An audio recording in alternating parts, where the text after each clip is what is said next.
Okay, this is a quick video about uniform circular motion. Here's a little sim I built to show it. I promise I will show you a more interesting version of this later and show you maybe an example problem along the way.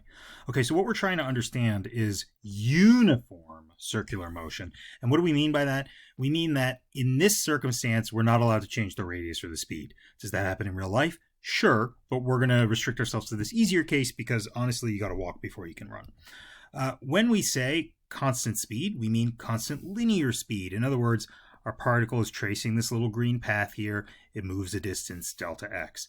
Another way to talk about this, though, is in terms of the entire length it's going to go. In other words, it'll do the circumference of a circle. And how long does it take to do that? Sometime t. And what should we call that t? The period. T is the period of motion, and circular motion is one of the first examples you'll see of something that is periodic motion. Periodic just means that it repeats. So there's another way to talk about all of this, and that's instead of talking about this distance, we can talk about the angle instead. That's also a thing that's going to repeat. It'll start at 0, go to 2 pi, and then repeat again. So what does that look like? Well, one way to talk about it is, like we said, every time it goes a complete revolution, that's 2 pi radians. That also happens in a period t. And of course, that's the same period t that it takes to go an entire circumference. Okay? So what we've learned is that if you just compare these two expressions, that the angular speed, omega, is related to the linear speed by this relationship here. Pretty easy. Let's also talk about where the particle is, though. That's important. So we generally label the position of a particle by coordinates, x, y, and in this case 0. We're not so much interested in the third dimension this time, but let's be a little more specific. So r is in general given by r cosine theta and r sine theta. If you've done unit circle, you will have seen this before. But one thing is that since theta is changing, maybe this is not the right way to say it. Instead, maybe we want to put it in terms of omega and t. And we can say that theta equals omega t because we have constant angular speed. So the same way that you say x equals vt, we're saying theta equals omega t because v and omega are constants. So let's put this up here. And now let's say, okay, well, what if we want the velocity vector? All I've talked about so far is the speed, but we want to know about direction and stuff. And it's pretty clear the direction has to change. We're moving in different directions. So what does the velocity vector look like? Well, take a derivative on r. If you take a derivative on r, it's pretty straightforward. And you see I put this in blue, and the reason I put it in blue is because my velocity vector arrows are in blue. One thing to note is maybe you were thinking, hey, since the speed's constant, I guess there's no acceleration, right? Wrong. In order to change the direction of the velocity, there has to be acceleration. And we can see that too just by differentiating the velocity. If we differentiate the velocity, we end up with something that looks like this. And if I just write it in a slightly different way, what you end up with is something that says that the acceleration basically looks like the position vector, only it points in the opposite direction. So what does that look like? That means that the acceleration points directly toward the center of a circle. That's pretty obvious in hindsight. In other words, if we're moving this way at one point, and at a later point we want to move this way, well, we've got to accelerate to the right here. And if we're up here, we ought to go this way. Now, the fact that it points exactly toward the center is something that we deduced just by taking a couple derivatives. We didn't even have to know what we were looking at.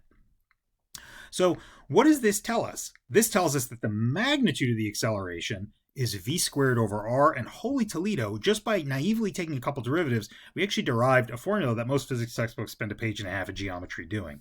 If we want to move in a constant radius at constant speed, then given that speed and that radius, that's how much we have to accelerate. If we accelerate more than that, we won't be in uniform circular motion. If we accelerate less than that, we won't be in uniform circular motion.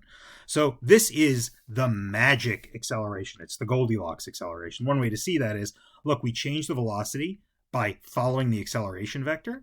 The sum of this vector and this vector is this vector, and indeed, that's actually what we're trying to pull off. So the fact that it points exactly toward the center is something that we proved with those derivatives, right? So let's just see again what it is we're doing. Here's our sim again. I added the velocity arrow. I added the acceleration arrow. It's pretty much what we just talked about. There's not a whole lot to talk about here. Okay, so now here's an example. Doesn't seem to have anything to do with circular motion, but it does. I'm going to say here's this girl, and she kicks a soccer ball. And the first time she kicks it, it goes pretty far. I mean, on the scope of the Earth, that's actually pretty impressive. But notice it still falls to the Earth. It falls to the Earth because of gravity. Gravity pulls it down. But wait a minute, if you look at the Earth is curved. What if the way the soccer ball curved down was exactly the same as the way the Earth curved down? In other words, she kicks it a little harder and it goes a little farther this time, and then she kicks it again, and she does a little better each time. Eventually, she kicks it so fast that the way the soccer ball curves is exactly the same way that the Earth curves.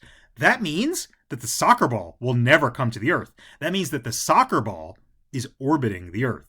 But wait a minute, didn't we say that things had to accelerate toward the center? Well, that is what is happening. The soccer ball is falling. It is falling the entire time. But what it's not doing is getting closer to the Earth because its acceleration is just right in order to make it go in a perfect circular orbit. So how do we figure out how fast this girl needs to kick this soccer ball? Well, we already know the acceleration. It takes place on planet Earth, where the acceleration g is roughly equal to 10. So how fast does she have to kick it becomes an algebra question for us. And if we do that, it's about 8,000 meters per second. So no real danger of this happening in the real world. But hey, look, humans put satellites into space all the time. And if you want to have a satellite that orbits pretty close to Earth, then this is how fast it needs to go, which is fast. Now, a thing that pops out from this immediately is you can think here g is big, and here g is small, right? And what we saw in the last case is how fast you have to go depends on how fast you're accelerating toward the center. So in other words, to orbit out here, you're actually allowed to go slower than if you orbit in here because your accelerations are different. Okay, now here is a more interesting question. What happens if the acceleration is less than what we want? Now, you might be tempted to say it's going to spiral inward because it needs to go in. Let's actually see if that bears out. And I left some space here because I'm actually going to show a little graph of what the velocity does as a function of time. So if we start to look, this thing, it starts to spiral outward because the velocity is too small. But hang on just a second. Let's look at this. So there wasn't enough acceleration in order to pull it toward the center. So what did it do? It started to go outward. But as it went outward, it slowed down. It's not that there's no acceleration, it's just that there's not enough acceleration. So you see, as it went outward, it slowed down. Eventually it became so slow that it had the opposite problem. The acceleration was too big for a circular orbit. So what does it do? It starts to spiral back inward again. It starts to spiral back in, and as it gets in, it starts to go too fast again. And so now we might think it might spiral back outward. It looks like this is going to make an ellipse. Hey, maybe this is how the planets work. Let's see.